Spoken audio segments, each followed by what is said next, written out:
has one of the major public universities in Hong Kong.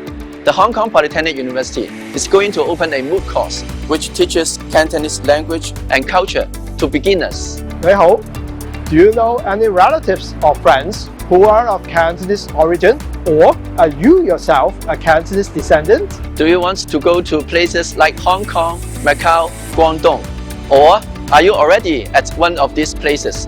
If any of your answers is yes, you may want to know some Cantonese language and culture so as to better communicate with people around. The course is comprised of 4 modules.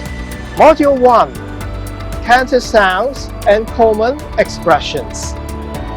Module 2, eating and drinking. Module 3, asking. And Module 4, self-introduction. It will cover basic contents like the Yuping system, a system which helps you master the pronunciations of Cantonese, and also greetings, asking, eating, and drinking.